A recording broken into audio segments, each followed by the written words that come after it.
Programming language चाहे Python choose कर लो या फिर जावा चूज कर लो, लेकिन उसमें अगर आप एक्सपर्टीज चाहते हो तो उसके एक एक मॉड्यूल का प्रोजेक्ट बनाना शुरू करो।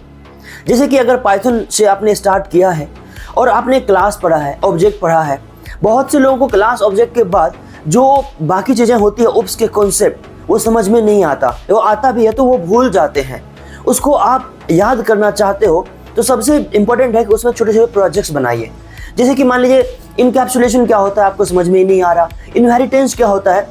आपको समझ में नहीं आ रहा, लेकिन जब आप रियल वर्ल्ड प्रोजेक्ट पर काम करेंगे, चाहे वो किसी कंपनी का हो या फिर खुद से भी कर रहे हो, गूगल पर ऐसे कई सारे प्रोजेक्ट्स अवेलेबल हैं जहाँ से आप कॉपी कर सकते हो, डाउनलोड करके बना भी सकते हो, और एक एक मॉड्यूल पर काम करोगे तो ही आपको समझ में आएगा और कंपनी में आप उस क्वेश्चन का आंसर भी कर पाओगे। स्क्रीन पर आपको 15 प्रोजेक्ट्स दिख रहे हैं जो एक एक मॉड्यूल को कवर करता है। इसका सोर्स कोड चाहिए तो कमेंट सेक्शन में प्रोजेक्ट का नाम लिख दीजिएगा, हम जल्द से जल्द इसका सोर्स कोड भेजने की कोशिश करेंगे। इनमें से कोई प्रोजेक्ट चूज कीजिए, अपने लैपटॉप में एक फोल्डर बनाइए, एक एक करके बनाना शुरू कीजिए, ऐसे प्रोजेक्ट को इंप्लीमेंट करना शुरू कर दीजिए। और कोई एरर आता है, कोई तरह का इशू आता है तो कमेंट सेक्शन में वो इशू भी लिखिएगा ताकि हम उसको सॉल्व कर सकें।